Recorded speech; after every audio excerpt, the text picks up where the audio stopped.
გუნდი არის, თქვენი სტუმარი. და ბიბი მაცაბერიძე შემოგვიერთდა ასევე TBC-ის გუნდიდან, რომელიც დაგვეხმარება გიორგისთან მიმართებაში. მე ცოტა შემეშინდა ძალიან ტექნიკური კითხვები.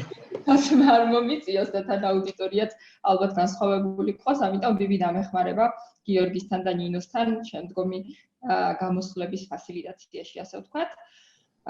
გიორგი, თქვენი ეკრანი ჩანს მე მგონი და ვფიქრობ, რომ შეგიძლიათ დაიწყოთ უკვე პრეზენტაცია. ორი სიტყვით ვიტყვი ძალიან მოკლედ გიორგის შესახებ, ვინც არ იცნობს, გიორგი ჩვენ ძალიან მომაყობთ, რომ გიორგი იყო ფილიპისელი არის, თუმცა ახლა არის ასე ვთქვათ უფროსი არქიტექტი Siemens-ში და ძალიან საინტერესო მიმართულებით მუშაობს და მოგვიყვება თავის პერსპექტივას, ასე ვთქვათ, agile-თან მიმართებაში და სათაურიც ძალიან ისეთი აქვს დამაინტრიგებელი, ჩემი agile მოგზაურობა 5 ეტაპად, რა 5 ეტაპზე გვესაუბრება, გიორგი ამას ალბათ თავად გვეტყვის. გიორგი, თქვენი ხმა სალამი ყველას, გამარჯობათ, ისმის გადასარევად. ძალიან მიხარია თქვენი ნახვა. ესე იგი პროგრამისტებს თავისი ენა აქვთ და სპეციალისტი მოიწვიეთ ჩემთან საურთიერთოდ. ვეცდები რომ მარტივი რაღაცები მოვყვე და არ ჩავეძიო დეტალებში და ესე იგი მე მგონი კარგი გამოცდილების გაზიარება გამოგვივა, მე არ მინდა რაღაც მენტორის როლში გამოვიდე აქ. მოგიყვებით ჩემს გამოცდილებას agile-თან მიმართებაში და დავიწყებ სულ თავიდან 1998 წელიდან, როცა ჯერ კიდევ TBC ბანკში მუშაობ და ძალიან ახალგაზრდა ვიყავი, როგორც თქვენ შენიშნეთ. ამჟამად მუშაობ Siemens-ში, კომპანია Siemens-ში, კორპორატიული ტექნოლოგიების სფეროში. ეს არის კონსალტინგის კომპანია და მთელს მსოფლიოში გვაქვს ასე ვთქვათ ხალხი და ვეხმარებით მათ software პროექტების განვითარებაში, შექმნაში, software პროდუქტების შექმნაში და მოკლედ ბევრს არ ვილაპარაკებ. ჩემ თავზე დავიწყებ იმითი რისი თქმა მინდა მე ახლა დღეს. მე შემიძლია რა თქმა უნდა მოგიყვეთ ბევრი წარმატებული ისტორია იმისი თუ როგორ ვიყენებთ agile-ს ჩემს კომპანიაში ან სხვა კომპანიაში, ჩემი გამოცდილების, ჩემი დადებითი გამოცდილება გაგიზიაროთ, მაგრამ მე მგონი უამრავი ადამიანი არის, რომელიც აგრეთვე დადებით გამოცდილებას გაგიზიარებთ და გასწავლით რა ჯობია და რა არ ჯობია. მე გადავწყვიტე უფრო სხვა მიმართულებით წავიდე და მოგიყვებით უცებ გადარჩენილი შეცდომის შესახებ.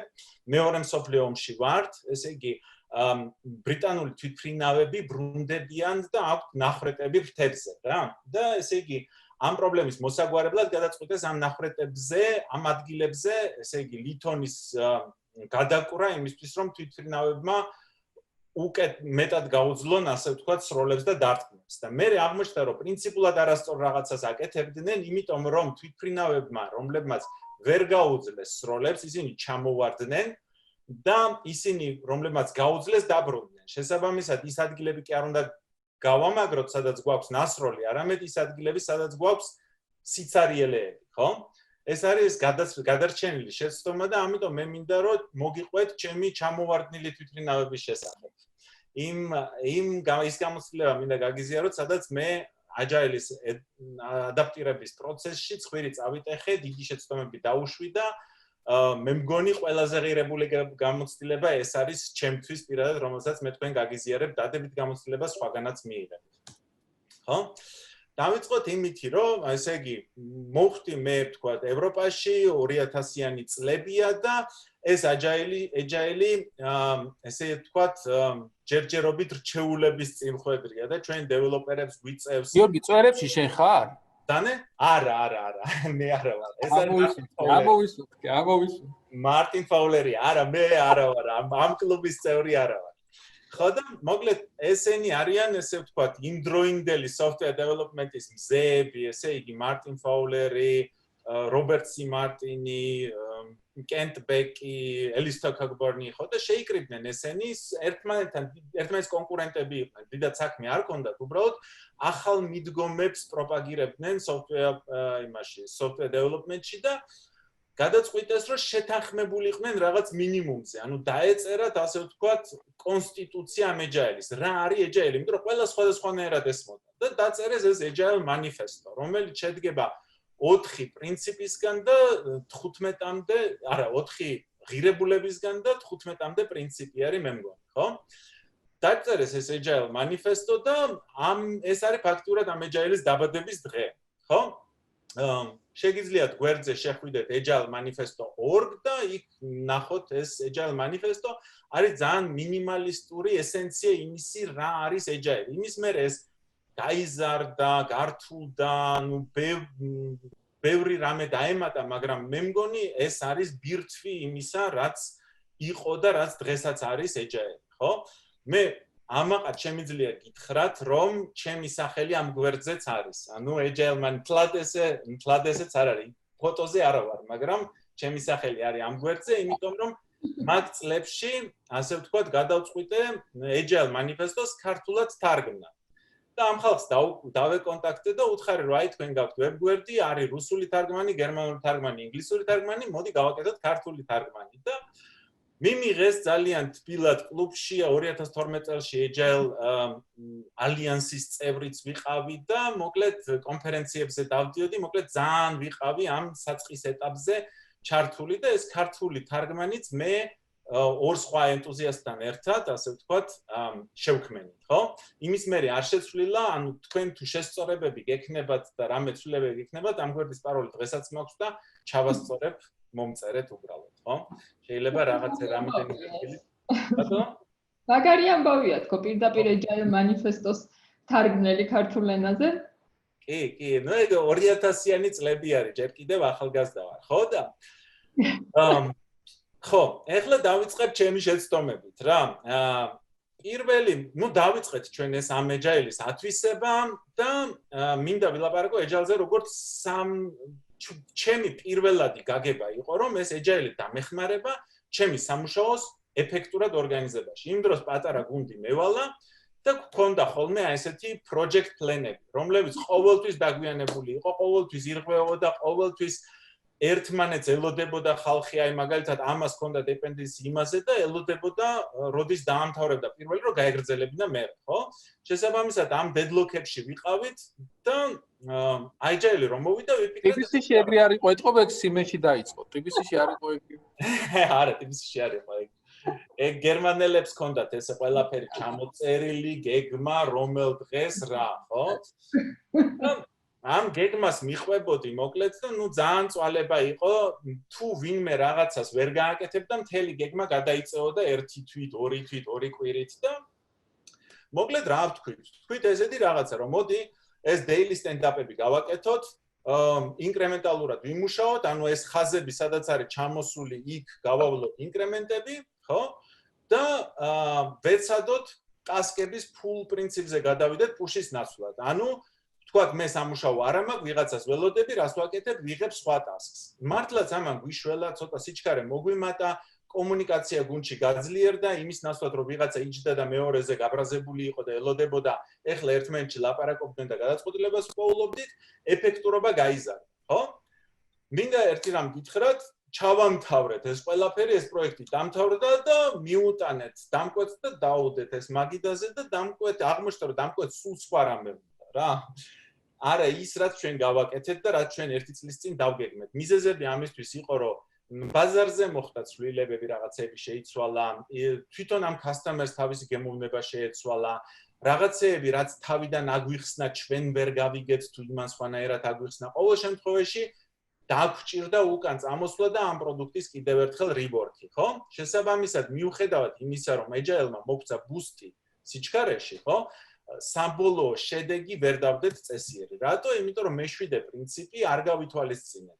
ჩვენთვის ჩვენი პროგრესის საზომი იყო, რომელ task-ზე ვდგევართ ამ პროექტ პლანში და რამდენი task-ი დავამუშავეთ, რამდენი task-ი ვერ დავამუშავეთ.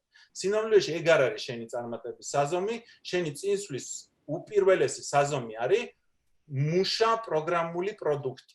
მუშა პროგრამული უზრუნველყოფა, რომელსაც შენ შეძლებ რომ შენს customer-ს აჩვენო და უთხრა აი ამ ეტაპზე ვდგება, ხო? გაწყობს, არ გაწყობს, რა არის ცვლილება, ხო? და მან გოლფის ანალოგია მოვიტანო, ამბობენ რომ გოლფი არის მენეჯერების თამაშიო და რატო არის მენეჯერების თამაში. რეალურად მართლაც რომ დაუფიქრდე, მთელი გოლფის თამაში შედგება იმაში, რომ შენ გაქვს ერთი ძალიან კონკრეტული, კარგად ჩამოყალიბებული ხელშესახები მიზანი, ხო? ეს მიზანი უნდა გქონდეს აუცილებლად, ანუ უმიზნოდ არ უნდა წახვიდე წინ. მერე ყოველ დარტყმას რომ აკეთებ, ხო? შენ ზომავ რისკს, ანუ და რწმუნდები რომ შენს მიზანს უახლოვდები, ხო? სულელურად კი არ ურტყავ პირდაპირ იმ ნახრეტისკენ, რომელსაც ხედავ, არამედ ვცდილობ რომ დარტყმა ისე განახორციელო, რომ წყალში არ ჩაგივარდეს, ქვიშაში არ ჩაგივარდეს და ისეთ ადგილზე დავარდეს, მაგალითად ღრმა ბალახში არ დავარდეს, რომ შემდეგი დარტყმა გაგიადვილდეს. შესაბამისად, agile არ არის მარტო რომ აი თქვათ ინკრემენტულად იმუშაო. ძალიან მნიშვნელოვანია ყველა მონაწილემ თითოეული ნაბიჯი ისე დაგეგმონ, რომ ბურთი ბალახში არ ჩავარდეს. შეიძლება უფრო მოკლე დარტყმა განახორციელო, უფრო ცოტა რამ გააკეთო, მაგრამ ისეთი რამ გააკეთო, რასაც ნაკლები რისკით შეძლებ რომ შეიტანო პროდუქტში, დაასრულო და customer-ს ანახო, რომ მიიღო feedback-ი. ხო? ეს იყო ჩემი პირველი ყველაზე დიდი learning-ი, ასე ვთქვათ. წავედ მეორე learning-ზე, ესე იგი გავიგეთ, რომ აუცილებელია დამკვეთს ან PO-ს ვესაუბროთ, ხო? და ესე იგი ჩვენ ბოლოში რო ვაჩვენებდით, ეხლა მოვათრიეთ ეს product owner-ი დავისვით ჩვენთან და ყველაფერს ვეუბნებით და ყოველ სურვილს მის თვალებიდან ვკითხულობთ და ვცდილობთ რომ აუსრულოთ ნებისმიერი რამე, რასაც გვეტყვის და მან მოხდა მეორე რამ. მეორე რამ მოვიყვან ამისთვისაც, ხო, პრინციპი პირველი ამ იმეების agile manifesto-ში არის, რომ ჩვენი უმაღლესი პრიორიტეტი აქვს დამკვეთის კმაყოფილებას, ხო? მოდი რა გავაკეთოთ ყველაფერი დამკვეთის კმაყოფილებისათვის, ხო? ეს არის აგრეთვე მეორე მსოფლიო ომის თვითმფრინავი უსაშინლესი დიზაინი. მე მგონი ყველაზე ცუდი თვითმფრინავია, რომელიც კი მსოფლიოს თვითმფრინავების ისტორიაში არსებობდა რა, არის ასიმეტრიული, ძლივს დაფრინავს, აქვს ყველაზე ცუდი თვისებები, ხო? რატომ შეიქმნა ესეთი რაღაცა? იმიტომ რომ დაკვეთა მიიღო ამ კომპანიამ თვითმფრინავის შექმნაზე, რომელიც უნდა ყოფილიყო სადაზვერვო თვითმფრინავი, მზვერავს უნდა ქონოდა სრული ხედვა, ხო? შესაბამისად მოტორი ვერ ექნებოდა კაბინის წინ, ანუ ყველაფერს უნდა ხედავდეს, ხო? თვითმფრინავს უნდა ქონოდა მხოლოდ ერთი მოტორი იმისთვის, რომ ჩუმი ყოფილიყო და პილოტი და მზვერავი ერთი და იგივე უნდა ყოფილიყო, თვითმფრინავი უნდა ყოფილიყო მსუბუქი. ანუ ყველაფერი უნდა შეძლებოდა ამ პროდუქტს, ხო? შესაბამისად აიღო კომპანიამ და ზუსტად ისე, როგორც დამკვეთს უნდა და ყველაფრის იმპლემენტაცია გააკეთა და მისცა ეს თვითმფრინავი. შესაბამისად დამკვეთმა არ მიიღო, იმიტომ რომ არაპრაქტიკაბელური აღმოჩნდა ესეთი თვითმფრინავი. ხო? სად გვაქვს აქ შეცდომა?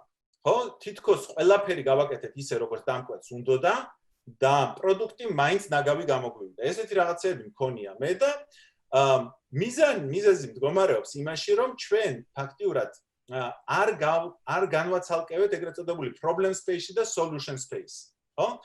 და დამკვეთი შემოუშვით solution space-ში. ანუ დამკვეთი რო გვეუბნება ჩვენ რომ მზვერავი ცალკე კაბინაში უნდა იჯდეს. ან თვითმფრინავს მხოლოდ ერთი ძრავი უნდა კონდეს, ხო? ეს არის უკვე გადაწყვეტილება მისი პრობლემის. ხო და დამკვეთს აქვს ძალიან ხშირად ესეთი სურვილი, რომ შემოიჭრა შენ solution space-ში product owners და გითხრას როგორ უნდა გააკეთო და რა უნდა გააკეთო. რატო? იმიტომ რომ ეზარება რეალურად თავისი primary ამოცანის ბოლომდე გააზრება, რაც საკმაოდ რთული პროცესი არის. ანუ მან უნდა დაადგინოს თუ რატომ უნდა მას ეს. დამკვეთის პერსპექტივით, აი თვითმფრინავის შემთხვევაში, სწორი იქნებოდა აეხსნა მას რა ამოცანის შესრულება უნდა. ანუ მას უნდა რაღაც დიდი ტერიტორიების დაზვერვა ამისთვის და ხმაურის არ შექმნა. ანუ ეს იქნებოდა მისი primary, ასე ვთქვათ, ამოცანა, ხო? შესაბამისად, არასდროს ეცადეთ, რომ განაცალკევოთ problem space-ი და solution space-ი და requirement-ები, ანუ მოთხოვნები, რომლებიც მოდის დამკვეთიდან ან product owner-დან, ყოველთვის იყოს ამოცანების სივრცეში, ანუ problem სივრცეში და solution-ების სივრცე მერე მოარგოთ ამას. ხო? წავედით მესამე ეტაპზე. კარგი, ახლა გავიგეთ, რომ requirement-ებზე უნდა ვიმუშაოთ, მაგრამ product owner-ს მაინც აქვს საშუალება, რომ შეიტანოს ცვლილებები და ნებისმიერ ეტაპზე გვითხრას რა უნდა სხვანაირად, რა ცვლილებების შეტანა უნდა. Agile არის, რა ვიცი მე, აი მეორე პრინციპი ამბობს, რომ მივესალმებით მოთხოვნების ცვლილებებს პროგრამული უზრუნველყოფის შექმნის გვიან ეტაპზეც კი, ხო? ეს არის ფაქტიურად თეთრი ბილეთი შენი product owner-ისთვის, რომელსაც შეუძლია მოვიდეს და ნებისმიერ რამე ნებისმიერ დროს გთხოვოს, შენც შესაბამისად უნდა მოახდინო ამისი რეალიზაცია თუ ხარ agile გუნდი, ხო? ანუ წინააღმდეგობის გაწევა თუ ეს მის ბიზნესს ჭირდება, დაუშვებელია აბსოლუტურად, ხო? იგივე იქნება მაგალითად შენ რესტორანში რაღაცას შეუკვეთე, მერე დაუძახო იმას რა ქვია, მიმტანს და უთხრა რომ იცით რა, ჩემი დაკვეთა, იცით რა, ეხლა ქათამი აღარ მინდა, ეხლა მინდა ღორის ხორცი, თქვათ, ხო? და იმან რომ დაგიწყოს ჩხუბი. არა აქვს უფლება, ის არის შენ ხარ მისი customer-ი, ის რასაც გააკეთებს, შენ აგიხსნის რომ ეს მეტი ფული ეღირება და გეტყვის ზუსტად რამდენად მეტი ფული ეღირება. ჩვენ პროგრამისტები ვართ ძალიან მოუმზადებელი ამ ამოცანებისთვის. ანუ ფულში აზროვნება არ შეგვიძლია. ჩვენ ვეუბნებით ხოლმე managers, product owners ვეუბნებით ხოლმე რომ ეს არ არის გაკეთებადი, ეს ძნელია. არაფერი არ არის ძნელი, არაფერი არ არის გაუკეთებადი, უბრალოდ ზვირი ღირს. შესაბამისად, უნდა გვესმოდეს და უნდა ვფლობდეთ ტექნიკას ნებისმიერი ცვლილების ფასით შეფასებას, cost of change. ანუ ნებისმიერი ცვლილებას აქვს ფასი და ეს არ არის უფასო. და ამ ფასის ახსნა უნდა შეგვეძლოს ჩვენ დამკვეთისათვის, ხო? Agile არ აუქმებს ამ cost of change, უბრალოდ cost of change-ი არის ბევრად უფრო ნაკლები და უფრო ნაკლებად ზრდადი, ვიდრე მაგალითად waterfall პროცესის დროს, ხო? მაგრამ cost of change-ი არის. კიდე ეს დიაგრამა მინდა გაჩვენოთ, ჩემი ერთ-ერთი საყვარელი არის, ესე იგი, სიჩქარეს, ღირებულებასა და ხარისხს შორის არის ყოველთვის trade-off-ი გასაკეთებელი. შენ თუ აკეთებ რაღაცას სწრაფად, ხო? და კარგად იქნება ძვირი. თუ აკეთებ სწრაფად და იაფად, მაშინ ვერ იქნება კარგი. და ეს უნდა გვესმოდეს. მაგრამ Agile-ის შემთხვევაში შენ შეგიძლია იდერატიულად წახვიდე. შეგიძლია მაგალითად პირველ ეტაპზე გააკეთო სწრაფი და იაფი გადაწყვეტილება, მიაწოდო customers და იმის შედეგად რა feedback-ს მიიღებ, ან გააკეთო ახალი სწრაფი და იაფი გადაწყვეტილება და მერე გაუმჯობესო გააკეთო სწრაფი და კარგი გადაწყვეტილება, ხო? ანუ დროის ნებისმიერ მომენტში აქედან ორის რეალიზაცია შეგიძლია, მაგრამ გრძელვადიანად შეგიძლია ნებისმიერი კომბინაციებით ჩაატარო გაუმჯობესება. ხო? წავედით, მეოთხე ეტაპი არის ჩემი, ასე ვთქვათ, კარიერულად ახლა ვიზრდები, უფრო დიდი გუნდები, უფრო დიდი პროექტები და რაღაც მომენტში გასცდა, ასე ვთქვათ, ჩემი კომპეტენცია ერთ agile გუნდს, ან ვთქვათ, ორ agile გუნდს, არამედ მიწევს ახლა დიდ პროექტზე მუშაობა, რა, რომელშიც 100-მდე კაცია, ხო? ახლა როგორ მუშაობს მანდ agile? გვაქვს რაღაც გარკვეული არქიტექტურა, ახლა ტექნიკაში არ ჩავალ, მაგრამ გვაქვს სპეციალიზირებული გუნდები, რა, მაგალითად არის ხალხი, რომელიც user interface აკეთებს, ხალხი, რომელიც business logika-ს აკეთებს, მონაცემთა ბაზას, ინფრასტრუქტურას და ასე შემდეგ, ხო? ახლა როგორ დავანაწილოთ ეს ხალხი გუნდებში, ხო? ცხადია, რომ agile გუნდში მარტო UI-ის ხალხის ჩაყრა, ან მარტო business logika-ის ხალხის ჩაყრა ნაკლებად პროდუქტიულია, მაგრამ ხანდახან ეგეც მინახავს ხოლმე, ხო?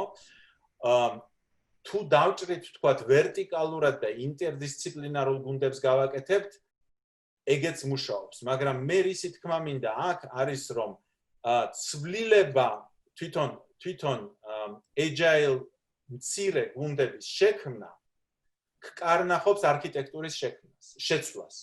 ანუ ხანდახან ზოგიერთ არქიტექტურაზე შეიძლება აზრიც არ ქონდეს რამოდენიმე agile გუნდის შექმნას. და პირიქით თუ შენ გადაწყვიტე რომ მცირე agile გუნდები შექმნა, მაშინ თითქმის ვალდებული ხარ რომ შეცვალო არქიტექტურა. გააკეთო უფრო მცირე დამოუკიდებელი კომპონენტები, რომლებიც შეესაბამება გუნდებს. და ამ გუნდებს უნდა ქონდეთ ერთმანეთთან კომუნიკაცია. მაგალითად, ეს ორი გუნდი უნდა იყოს ამ გუნდის product owner-ი. ისინი მათ უნდა ეუბნებოდნენ, რა უნდა გააკეთოს ამ გუნდმა, რა ჭირდება A გუნდს B გუნდისგან, ხო? შესაბამისად, იგივე დამოკიდებულება უნდა იყოს ასახული software-ში. აქაც უნდა იყოს ინტერფეისი და უნდა იყოს ცხადი ეს software კომპონენტი, რას აწვდის ამ software კომპონენტს, ხო? აქ მინდა იმის თქმა, რომ თუ ვაკეთებ თქვათ agile ტრანსფორმაციას კომპანიაში, ავტომატურად ეს agile ტრანსფორმაცია იწვევს იმას, რომ ჩვენი software-ის არქიტექტურა უნდა აეწყოს ამის მიხედვით და პირიქით თუ გვაქვს გარკვეული software არქიტექტურა, ჩვენი agile გუნდები უნდა მოვარგოთ ამ software არქიტექტურას. წინააღმდეგ შემთხვევაში შეიძლება ეს შეიქმნას მანდ სერიოზული პრობლემები. ხო? ეს გამოცდილება შემიძლია გაგიზიაროთ agile გუნდებთან დაკავშირებით დიდ პროექტებში და ამასთან მე მქონდა სერიოზული პრობლემები, სანამ დაახლოებით ვერ მივხვდით როგორ უნდა გაკეთდეს ამისი ორგანიზაცია. და ბოლო learning-ი, რომელიც დღესაც გრძელდება ჩემთვის, არის რომ მზა რეცეპტები არ არსებობს. ხო? მე შევდივარ სხვადასხვა პროექტებში გარკვეული დროით და მომაქვს რა თქმა უნდა ჩემი წარსული გამოცდილება. პრობლემა ის არის რომ ვერც ერთხელ ვერ შევძელი მე რაიმე წარსული გამოცდილებიდან მზა რეცეპტის აღება და გამოყენება ახალ სიტუაციაში, ხო? ევოლუციაზე ახლა არ დავიწყებ ლაპარაკს, მაგრამ იდეა იმაში მდგომარეობს, რომ მაგალითად თვითონ ეს agile არის მექანიზმი. ანუ როგორც ევოლუციური მექანიზმმა გამოიყვანა ბაყაყიც და ჟირაფიც, ხო? იმიტომ რომ ბაყაყი არის თავის გარემოზე მორგებული, ჟირაფი კიდე თავის გარემოზე მორგებული, ხო? მიუხედავად იმის ორი სხვადასხვა გარემო გვაქვს, მაგრამ ერთი და იგივე მექანიზმმა მიიყვანა იქამდე, რომ მაგალითად ჟირაფს აქვს გრძელი ყელი, ხო? და ბაყაყს კიდე შეუძლია წყალზეც და ზედაპირზეც ცხოვრება, ხო? შესაბამისად, იმის გამო რომ გარემო ყოველ კონკრეტულ შემთხვევაში სხვადასხვა არის, ხო? რეცეპტის გამოყენება არ შეიძლება, მაგრამ რისი გამოყენება შეიძლება არის მიდგომა. ანუ ეს ევოლუციური მიდგომა, რომელიც მდგომარეობს იმაში, გააკეთე რაღაც, გაანალიზე, გაუმჯობესე. გააკეთე, გაანალიზე, გაუმჯობესე, ხო? ამ მიდგომას თუ შევინარჩუნებთ, მაშინ ყველანაირი ჩვენ თვითონ გამოვიყვანთ ჩვენთვის გამოსადეგ agile ცხოველს, რომელიც არ ემსგავსება სხვის agile ცხოველს, ხო, ჩვენი შეიძლება ჟირაფი იყოს ან ბაყაყი იყოს, მაგრამ იდეალურად იქნება ჩვენს გარემოზე მორგებული. ამიტომ ნუეცდებით მიდგომების კოპირებას, მიდგომები გამოიყვანეთ და ამ მიდგომების გამოსაყვანად გამოიყენეთ ის agile პრინციპები და რეფლექსია, რა. ამისთვის არის რეტროსპექტივა ძალიან მნიშვნელოვანი, ხო? კიდე ერთი რაღაც თქმა მინდა, თითოეულ აი ამ გაუმჯობესების iterაციაზე ჩემი გამოცდილებიდან ვიცი, რომ ძალიან ბევრის ერთბაშად გაუმჯობესებას ნუ მოინდომებთ, ხო? თქვა დაინახავთ იმას, რომ არის 10 პრობლემა, ეცადეთ 10-ვე პრობლემის ერთ iterაციაში მოგვარებას ნუ ეცდებით, ამოარჩიეთ ყველაზე იაფი და მეტად ეფექტური და ის ცვლილება მოახდინეთ თქვენს მუშაობაში და თქვენს მიდგომაში. ხო? ეს არის 5 რამ, რაც მე მინდოდა გამეზიარებინა თქვენთვის, იმედი არის საინტერესო იყო.